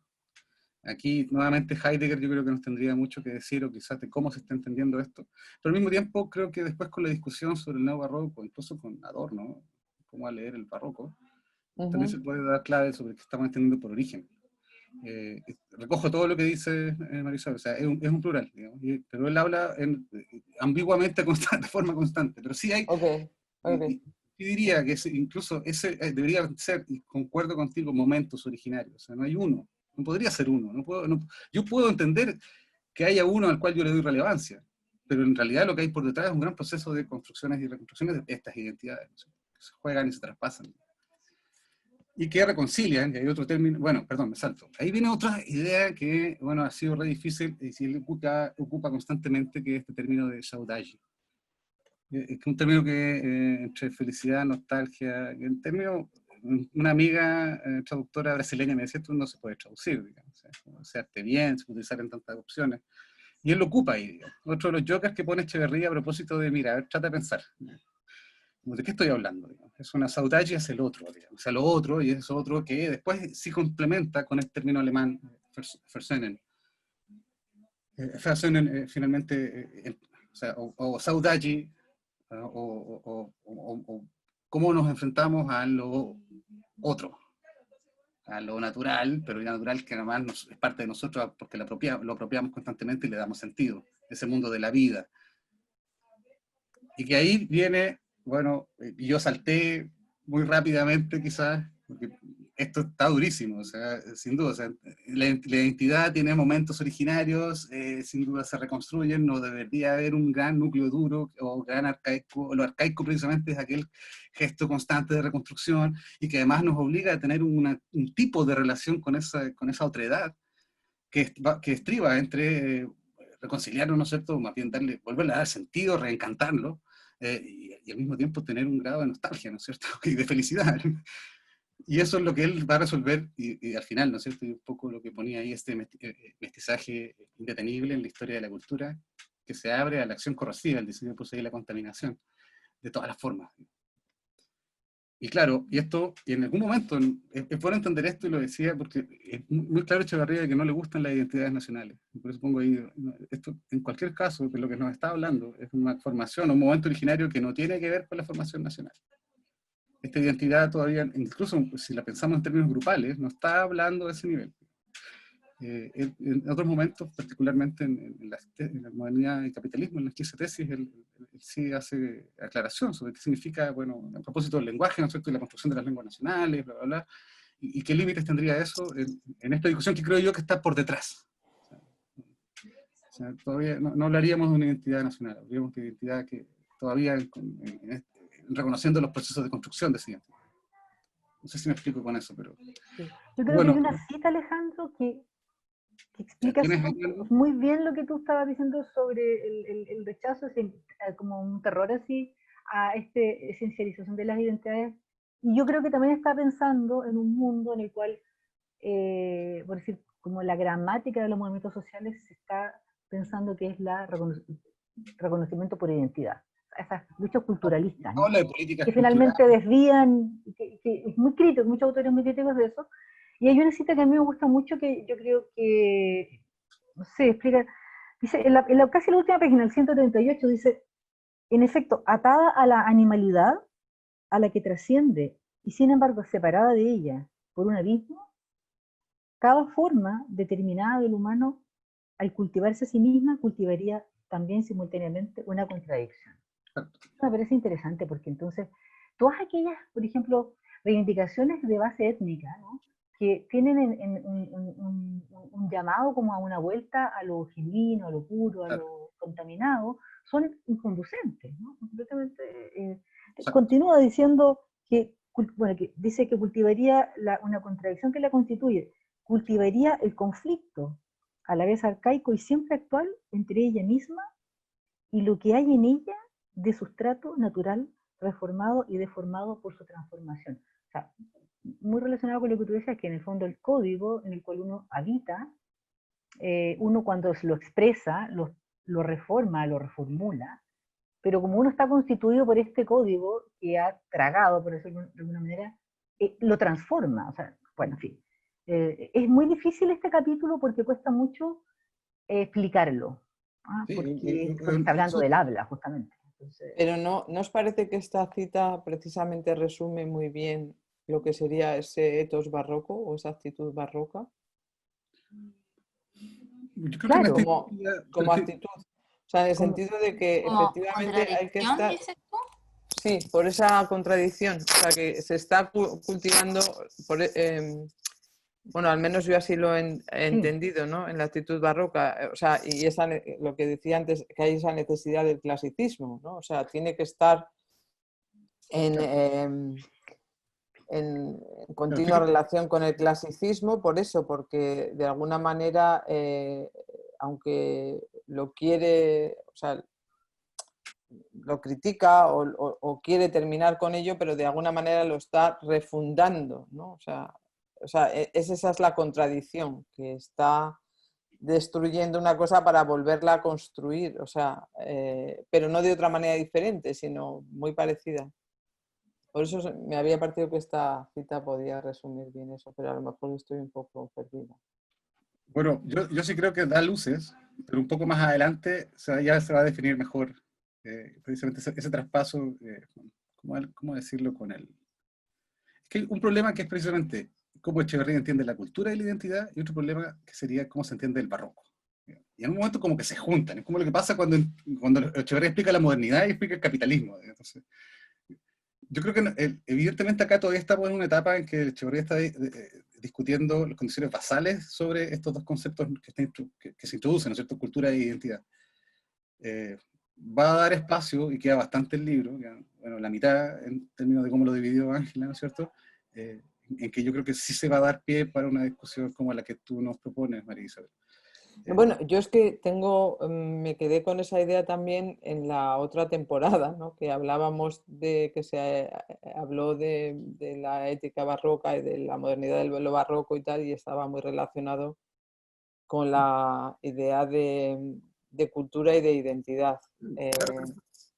Entonces, quizá yo por eso todavía tengo un poco esa Claro, idea y yo lo no digo he avanzado más. en algún momento como que los va a juntar precisamente cuando hable de la cultura del barroco.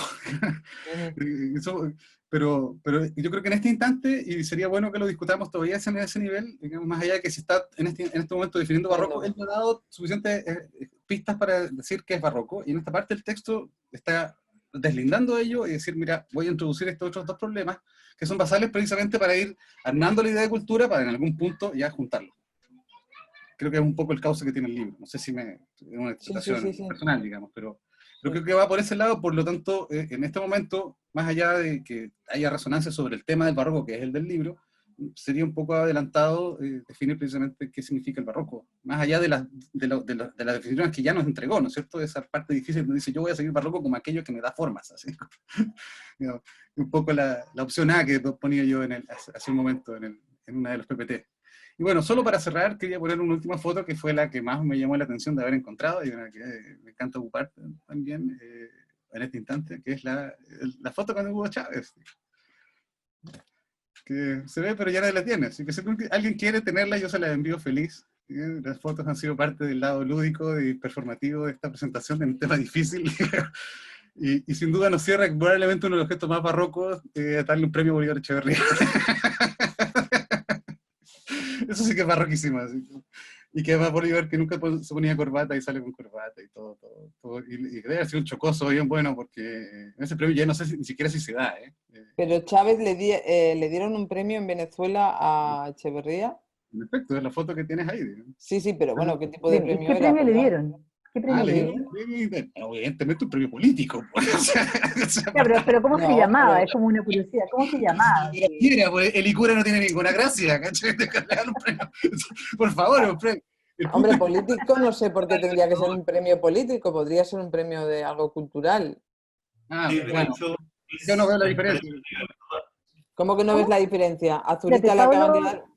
Pablo estaba diciendo algo, parece que tú... Sí, el premio Libertador que se lo dio Chávez por vuelta de siglo. Ah, perfecto.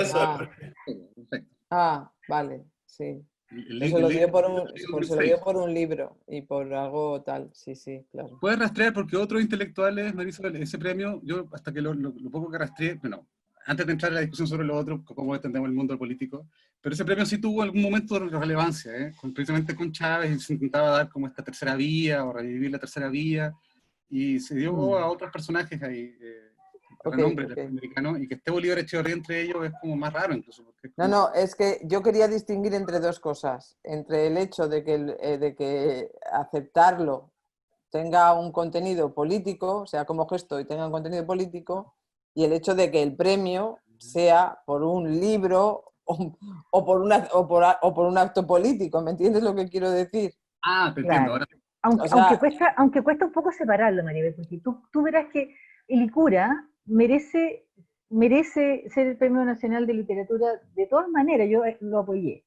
Pese a que había mujeres que a mí me gustaban mucho, o sea, había unas candidatas, pero es un premio político. En el jurado este año habían 2 personas mapuche, ¿no? Y está muy bien. Y yo creo que era un premio merecido, necesario, pero era político. Y el de Zurita también fue político, aunque pues Zurita igual es un gran poeta. Y Jean-Paul Sartre no acepta el premio Nobel porque le parece un gesto político también. O sea, yo creo que Marlon esa Brando cuestión está tampoco muy acepta. difícil. ¿Ah? Marlon Brando manda a una indígena a dar un discurso, ¿no es cierto? Un clásico, ¿no es cierto? ¿Verdad? Tienes razón, sí. A propósito de cosas. Bolívar decidió ir a recibirlo porque yo sí creo que en la época Chávez marcaba algo diferente. Sí, O sea, por lo pronto hacía algo diferente, un poco lo que pasó con Evo y bueno, con clásicos caudillos claro, latinoamericanos, eso está, pero puta, más que Pero, documentar. claro. ya, pero Sí, bueno, Mucho más me habéis diferente. entendido lo que yo quería preguntar, ¿no? No, estoy de acuerdo contigo. Que estoy de acuerdo en que los premios tienen sí. contenidos políticos, que aceptarlos o no son gestos a veces políticos de relevancia, etcétera, etcétera, pero que se lo habían dado por un libro, ya nos lo ha explicado Pablo. Por un Muy libro. bien. Mira, yo no tenía idea de eso. Qué interesante. Estudié teoría del conflicto, siempre decían que había una causa real y una causa aparente del conflicto. Entonces, aquí, para dividir un poco el por qué y el cómo. Claro. Pero de todas formas, marcó un hito que le hayan dado un premio. Solo 2 premios recibió Bolívar Echeverría, entiendo, fuera de México. Uno fue en Flaxo y este de premio, ¿no? Creo que el de Flaxo es posterior. Incluso, y se lo dieron antes bien merecido, digamos. No recuerdo bien las fechas, pero no, en México sí se le dieron varios premios. De hecho, usted va al UNAM y está la salita, es el aula con el nombre de Bolívar Echeverría y una foto de rigor, ¿no es cierto? Yo tengo varias ahí, digamos. He sacado varias ahí, digamos. Pero más bien es reconocer un poco, para cerrar, riéndonos quién era Bolívar Echeverría y un poco para el que continúe, eh, le queda una definición de cultura y una discusión con la modernidad que se empieza a abrir y que por lo pronto va a integrar ciertos elementos que todavía yo no alcancé a presentar, pero que espero que hayan sido útiles para el que viene, muy humildemente pensado. Espero haber sido un poco lúdico, claro, y para que estas sesiones sigan teniendo bueno, no tenemos tanto rating hoy día, pero sí, sigamos juntándonos. Sí, yo creo Con Sí, que eso sí, cierro. de todas maneras. Con eso cierro, sí. chicos, les agradezco mucho, fue un placer haber leído esto, me sirvió mucho. Y siempre encantado de trabajar con Bolívar Echeverría y además en este proyecto del observatorio. Digamos. Eso nomás, como dice. Súper. Muchas gracias. Fue Muchas muy gracias. interesante. Uno lo lee, pero si otro se lo cuenta, igual aparecen como resonancias distintas, ¿no? Cuando uno lo escucha, ¿no? Interesante eso, cuando lo lee de nuevo, por supuesto. Oye, hubo muchos pasajes, tal vez el capítulo penúltimo al que tú comentaste, que me recordaron mucho nuestro momento político, ¿no? Momentos en que el movimiento social o los distintos fragmentos luchan por darse una forma, ¿no? Por darse una forma distinta. Y no hay una institucionalidad que permita oír esta demanda de manera adecuada, sino que a veces, por el contrario, la solidifica más. ¿Ya? Ese gesto como vacío a veces, ¿no? Que estoy pensando en nuestro plebiscito, en nuestra nueva constitución y todas esas cosas. Estoy pensando que el capítulo sobre el siglo barroco, sobre el enigma del siglo XVII, como un siglo de muchas contradicciones, y él lo compara a su corto siglo, Claro, sí lo he dicho, claro. a su corto siglo, se parece mucho a nuestro momento. Pensé que era una buena manera de pensar, ¿no? Como un periodo de decadencia histórica, ¿ya? En los cuales hay una materia social. Cuando habla de materia social cuesta entender de qué está hablando, pero una materia social, un mundo de la vida, ¿no? Que se desborda un poco. Dice que no solo desborda la capacidad integradora de la forma establecida, o sea, como que los distintos periodos históricos se dan una forma, y en algunos momentos las personas, los grupos sociales, desbordan esa forma, ¿no? Habla como de una Sería idea de como el sustancia, ¿no? momento de la revuelta, exactamente. Más Y dice, que- desborda la capacidad integradora de la forma establecida, sino que genera otros órdenes, otras legalidades incipientes, que vienen a ocupar los vacíos de vigencia dejados por ella.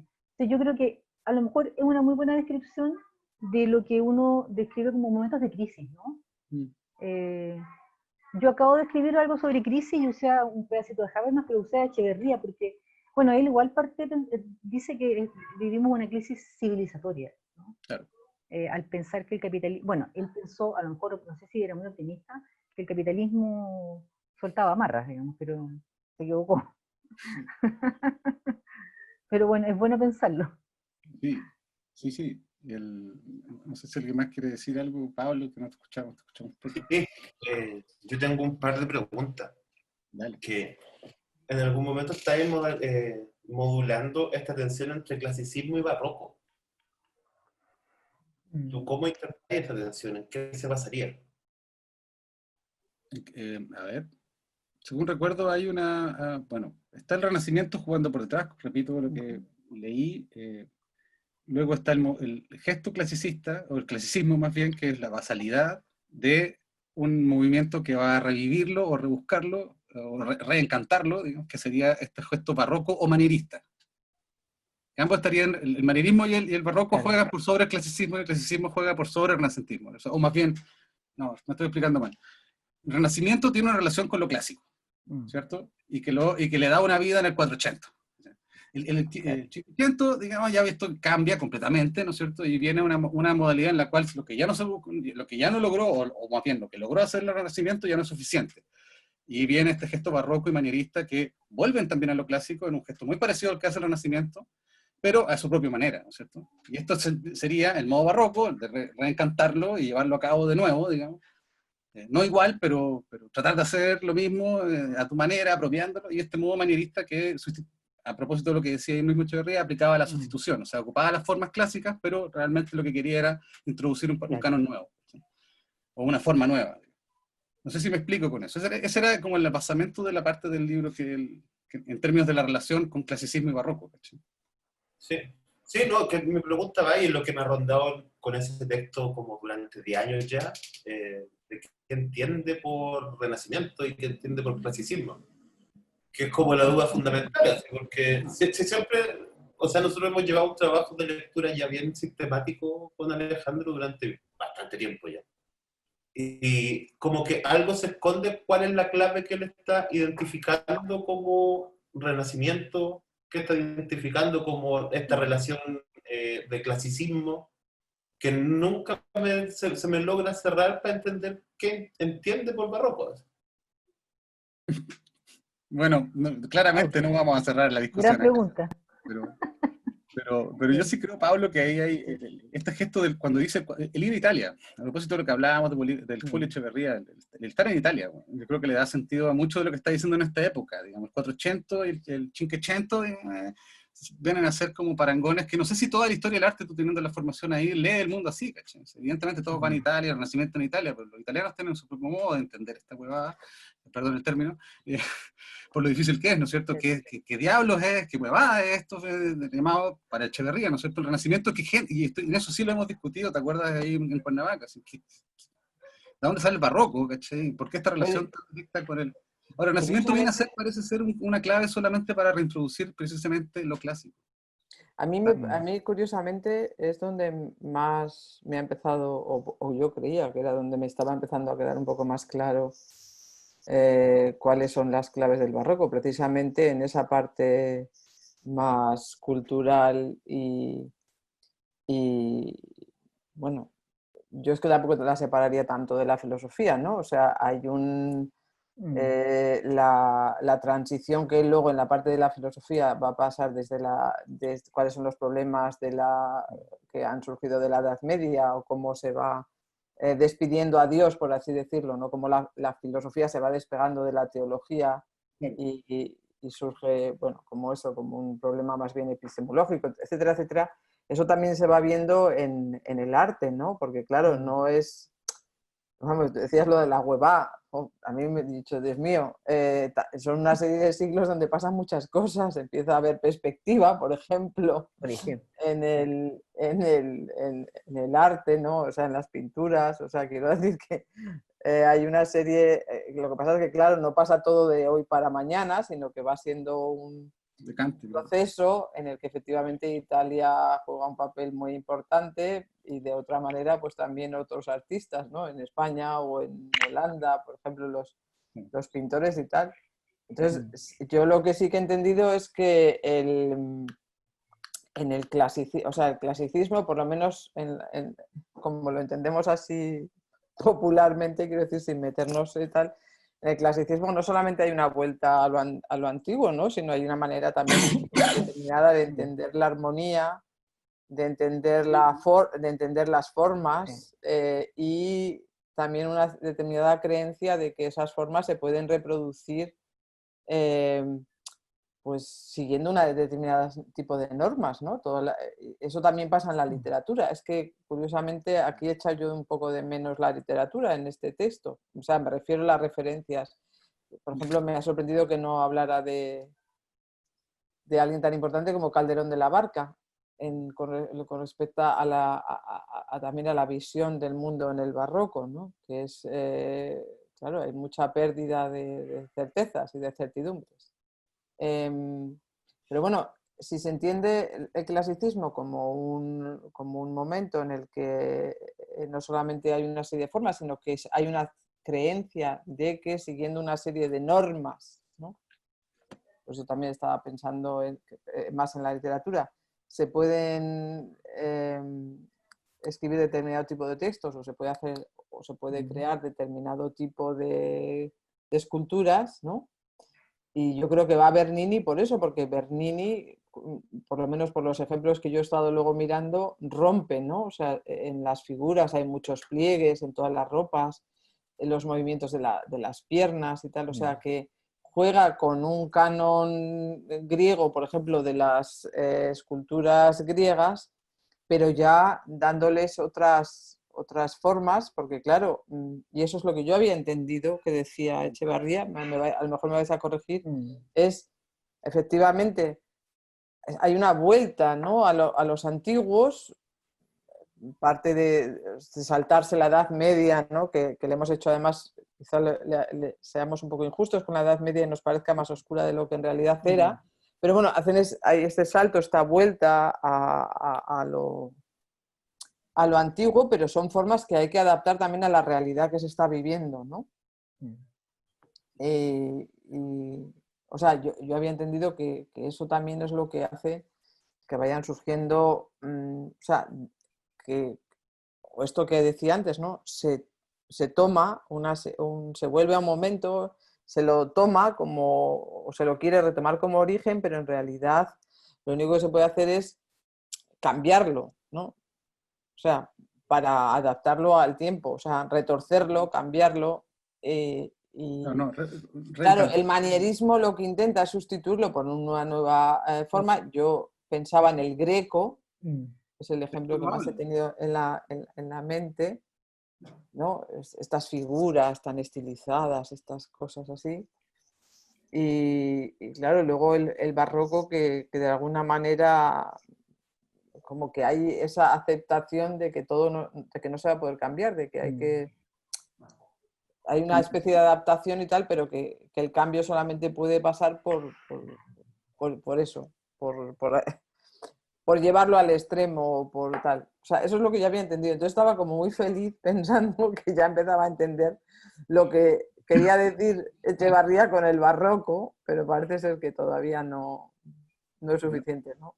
No, de hecho yo sí creo que va a dialogar más con la literatura en adelante, y precisamente cuando meta Sarduy. Ahí vamos a ver un diálogo literario. Y van a aparecer, incluso él cita siempre a Ruiz de Alarcón, bueno, el mismo Gracián. Ahora, a Calderón de la Barca no recuerdo que lo haya utilizado.